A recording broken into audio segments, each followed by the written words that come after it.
Now, on top of the Medicaid cuts, the bill also rolls back green energy tax credits and cuts food stamps as well. It would make President Trump's 2017 tax cuts permanent, add new ones like no taxes on tips, and give more money for border security. You know, it's a complicated issue, and now everyone's wondering what comes next. For that, there's only one man to call. Oakland University political science professor Dave Giulio in Studio C. Always good to see you, Dave. Thanks for joining us here on The Pulse. A lot to get to in just a few short moments, so we'll get right to it.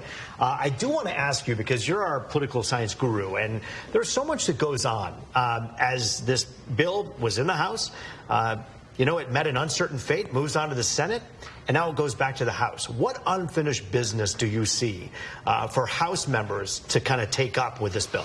Well, I think there's actually a lot, right? And this is, you know, to your point, our system of checks and balances on display, right? We all learn in high school civics, high school government class about the two houses and the two chambers of Congress, right? This is them doing their work. It's laid bare in front of us, right? So it's a great lesson in how our system is designed. But I think there's a great deal of uncertainty left. The Senate made significant changes to the House bill that also passed by a slim margin. And just this afternoon, after the Senate did its work, members of the House Freedom Caucus, the most conservative members there, are expressing their displeasure. There's enough of them to sink the bill.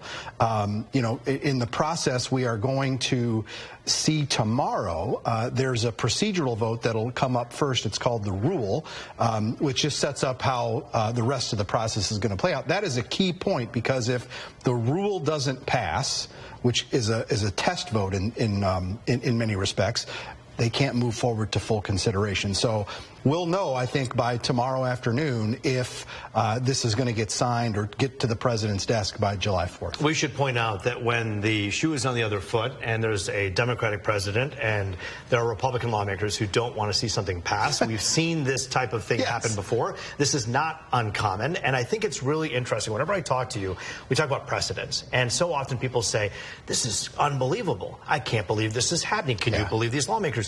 And one thing that you always point out to us is, hello, my friends, this has all been happening time and time again. You're just paying attention now. Right? There's a difference. And our many of our elected officials think that we have very short memories, when in fact and maybe we do in some cases, right? We should lengthen those memories and go back to when Democrats had unified control of government in Washington.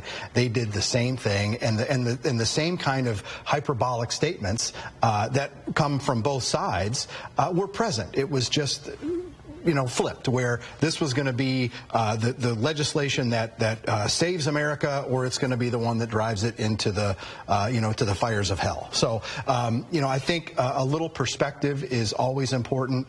Certainly passionate folks on either side have their views, and they believe that it is going to be either a really, really good thing or a really, really bad thing.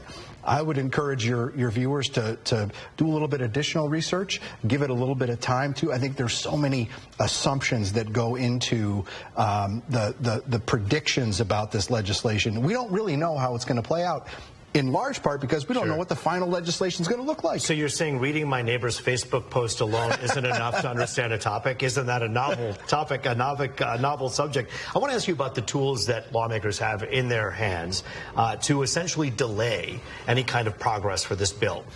Democrats, Hakeem Jeffries, being asked whether or not he'll use some of these tools. Talk about the tools that are in their tool chest right now. Sure. In the House of Representatives, the minority party really has very few levers it can pull. They can, should they choose, delay things for a relatively brief period of time. They can, like hours, a day or two? You know, dozens of hours maybe, if they really push it, a couple days. But it's going to get to the point where if Republicans have 218 votes to pass the rule and then pass the bill, it's going to be done. Now, the question is, I think, do the Republicans in the House simply adopt what the Senate has produced?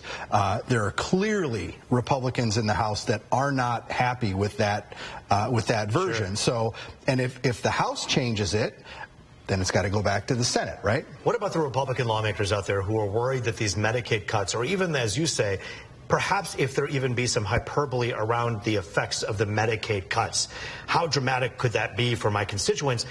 How important is it for those lawmakers to step up and say, you know what, I don't know if I love this version of the bill? They have to reflect their constituents, right? They are there to represent, every House member represents about 750,000 people. Sure. So it's their job to take those interests and apply them on these votes, right? And that's the thing, right? Let's go back to the hyperbole just for a second. There are going to be cuts, right, to all of these programs. That is absolutely true. And it's just the degree to which those are going to really start to see impact and among what populations. I think that's the uncertainty that's out there as well. Yeah, because on one hand, you have people saying, we're talking about mothers and children out there who could be cut Medicaid. And then you have many conservatives who say, wait a minute, we're talking about illegals and rule changes when it comes to how we let people kind of do the work rules here. It's going to be an interesting one, and one that we know you'll watch with us on this journey. You got it. Dave Giulio, thanks for your time here on The Pulse. My Always pleasure. good to see you.